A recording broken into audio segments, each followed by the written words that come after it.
Good morning. How's everybody doing? I hope you guys are having a really good day. Just really wanted to drop something on you. Actually, a revelation, if you will, that I had a few days ago. It is so important that you don't look at your present through the lenses of your past.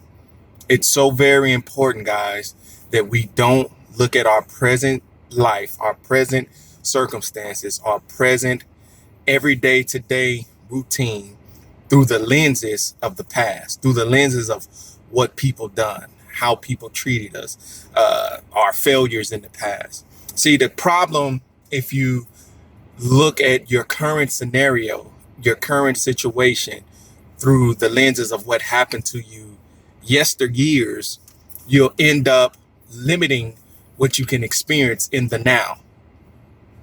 I know that may not make sense to everybody, but for some of you, you know exactly what I'm talking about. See, if you keep yourself so closed off because of people that hurt you in the past, you won't allow yourself to experience and embrace the newness of relationships because you're going to think everybody's going to do you like they did you.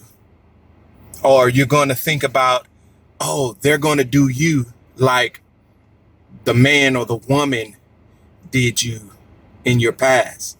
So I'm not saying to be foolish. I'm not saying to forget everything, but I am saying don't allow yourself to be so fixated on the mistakes, on the fears, on the failures, on the bad experiences of your yesteryears. I'll say yesteryears because so many times it has been years ago that those bad things has happened to you and it's affecting your present.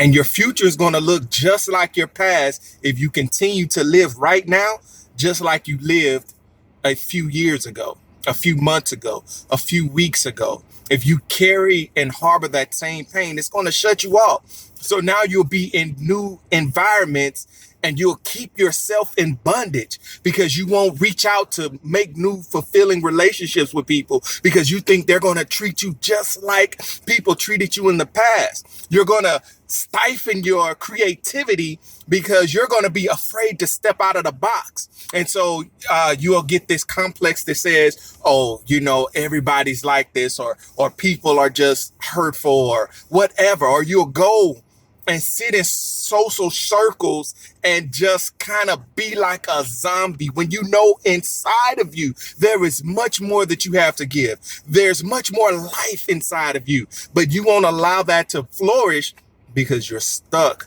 looking at your present situation through the lenses of what happened yesterday.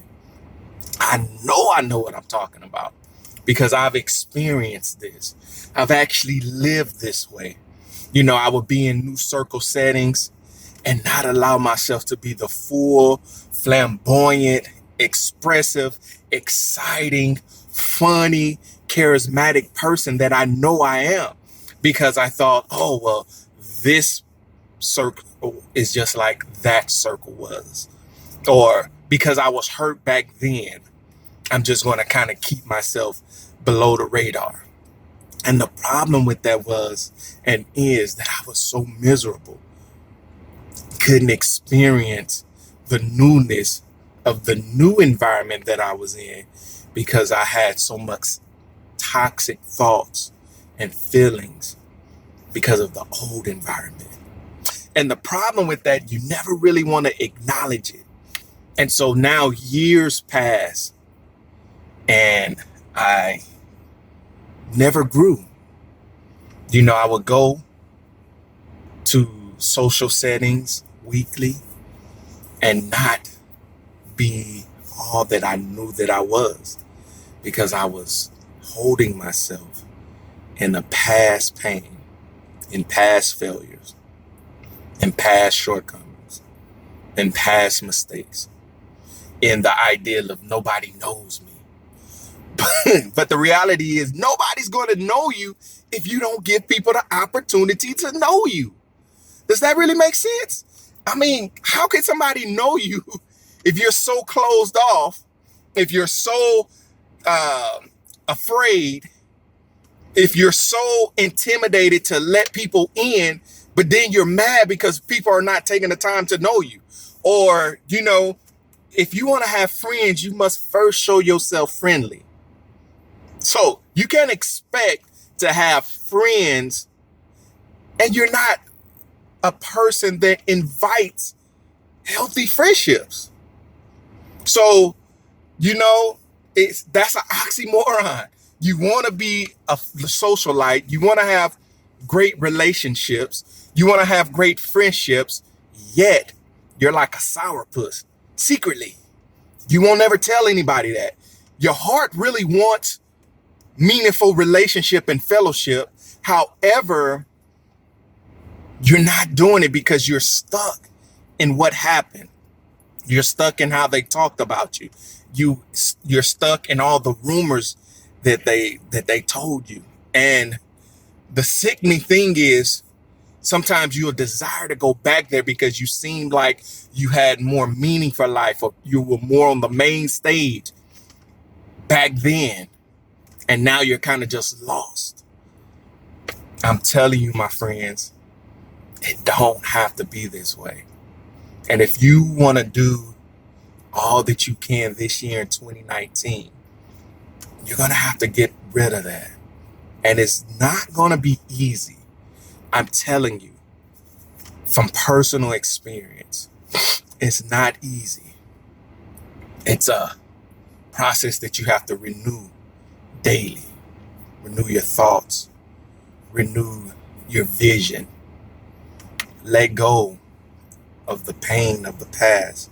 And sometimes that pain is so hard to let go because it's the only thing that seems real, because it keeps you grounded. It keeps meaning in your life.